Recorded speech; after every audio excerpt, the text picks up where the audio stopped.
and looking again at a positive thing within Baylor football. It's not easy to do these days, but Dave Aranda, while also talking about NIL on the podium after that final game that lost to West Virginia, he also said this, and he's very open and candid about it. He's like, look, there are guys on my team right now that are getting calls from other coaches. And this is the college football world these days, is that I'm not just recruiting the next team, I am recruiting this team. I am keeping these guys here. And for all the talk of how young we are in the secondary and how that's a great mark for the future, I, Dave Aranda, also have to keep them in the building. And he knows that that's a challenge. And so far, so good for the most part. You don't like seeing Blake Shapen leave. Your starting quarterback leaving in the portal is rarely a good thing, right? But talking about all of these young guys, especially on the defensive side of the ball, they're announcing that they're staying.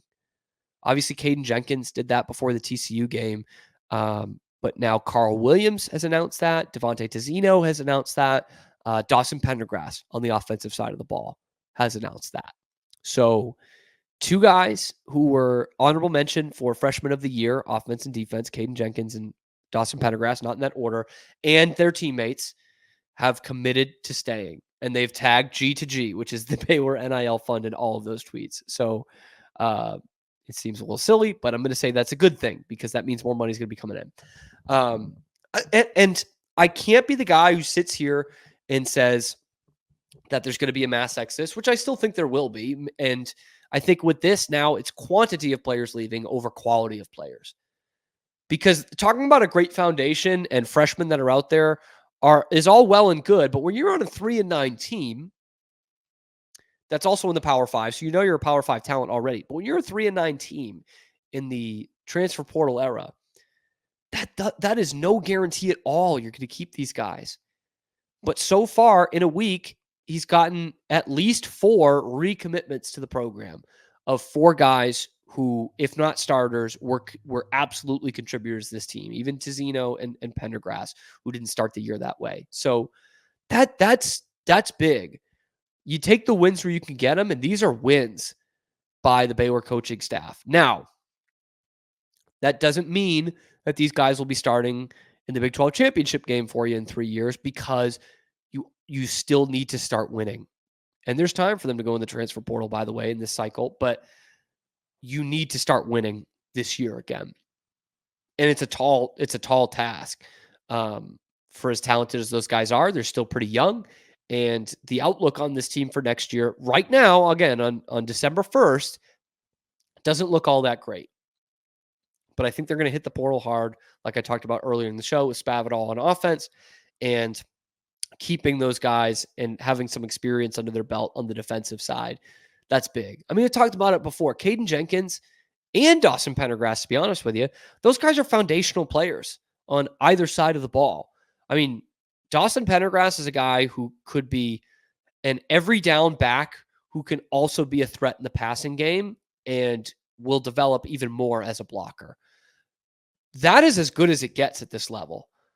I mean, that's what you're looking for in NFL guys, and not everyone has that. And Dawson has shown flashes of all 3 of those things this season, especially just running the rock. I mean, his violent style, his north-south, that plays everywhere. That plays in any kind of offense, I think, especially well in a spread offense. Like that kid and his skill set is someone you can put out there all the time. And speaking of that kid and their skill set, it's the same that goes for Caden Jenkins. He was a pretty good coverage corner this year.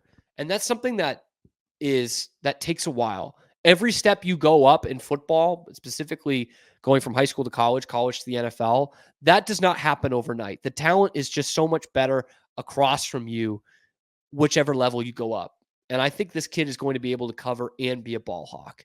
Mostly a ball hawk this year. 3 interceptions, 2 fumble recoveries, 1 went for a scoop and score. So he makes plays, which is, by the way, something you can't teach. And so if he's a kid who can develop into a lockdown corner who can also make plays, he's got Sundays written all over him. And I think he is going to develop into an NFL cornerback. I think his potential is off the charts from what we saw this year, albeit in a bad defense where you were looking for something positive anywhere you could find it. So It doesn't mean they're going to be here in 3 years, but mark these names down because this could be a watershed. If Dave is right about this, whether he's the coach or not down the line, if he's right about this, and these kids have the talent to develop into core guys on this team, and they're in the Big 12 championship game in a few years, we'll be looking at these guys, these defensive players, the same way we looked at the Jalen Petries, the Sherrell Bernards, the JT Woodses. They might not be that great because those are a couple of the best players that have ever played on the defensive side of the football for Baylor. But you remember those guys getting their playing time and earning their stripes in 2017, 2018, 2019. And they were foundational players on the best team that Baylor's ever had.